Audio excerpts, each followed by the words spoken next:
C'est depuis 2005 que la RDC, notre pays, a adhéré à l'initiative pour la transparence des industries extractives ITIE, dans un seul but, celui de renforcer la bonne gouvernance en améliorant la transparence dans le secteur des industries extractives. La RDC faisant partie des pays qui possèdent des ressources naturelles, générant ainsi des flux financiers énormes, et cela doit profiter à l'ensemble de la population congolaise. Et tout ce que les entreprises extractives payent comme impôts et taxes auprès de services de l'État doit être connu du public, d'où la naissance de l'ITIE, ce service technique de l'État placé sous tutelle du ministère du Plan et appelé à exécuter les orientations et les grandes décisions de la mise en œuvre du processus ITIE. L'ITIE a le rôle de publier le rapport périodique sur le paiement et les recettes de l'État. Mais ça se passe comment? La coordonnatrice nationale, Maître Marie-Thérèse Hollen, explique.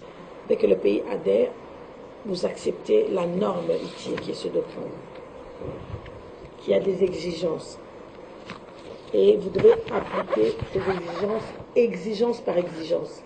Parce que le jour de la validation, ce n'est pas un droit acquis. Chaque fois, on doit venir vous évaluer et voir si vous continuez à respecter le standard. Donc régulièrement, après 2 ans, le secrétaire international de l'ITIE revient vers vous pour voir est-ce que vous avez respecté telle exigence, telle exigence, telle exigence. Si vous n'avez pas respecté, vous êtes suspendu. Nous avons publié le rapport ITIE 2016, le 31 décembre.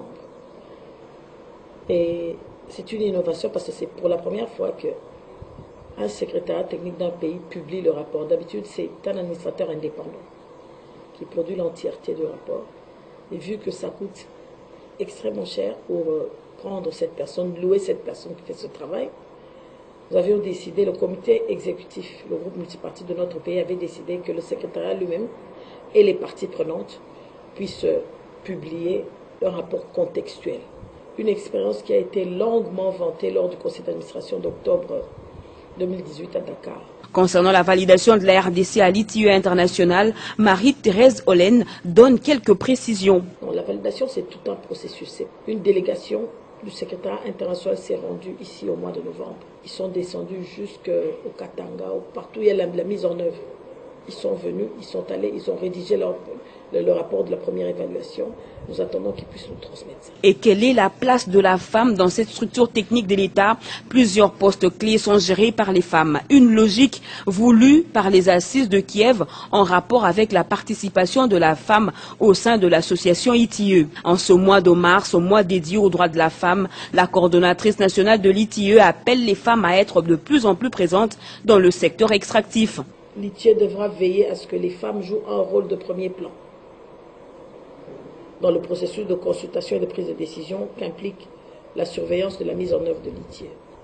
Mais on a des femmes très braves ici, très braves, qui ont des enfants en bas âge, mais qui restent aussi jusqu'à 22 heures en train de travailler, en train de produire, parce que notre site où on retrouve toutes les informations de l'ITIE est tenu par une dame qui a même inventé, qui a participé à l'invention du logiciel qu'on appelle TSL. C'est grâce à ce logiciel que le travail a été facilité pour la récolte des données. Parmi les postes occupés par les femmes au sein du secrétariat technique de l'ITIE, il y a la responsable chargée de renforcement des capacités, de la communication, des relations publiques et événements, l'expert chargé de la gestion de bases de données, l'assistante du coordonnateur, l'assistante administrative, réceptionniste, la chargée des banques de l'administration.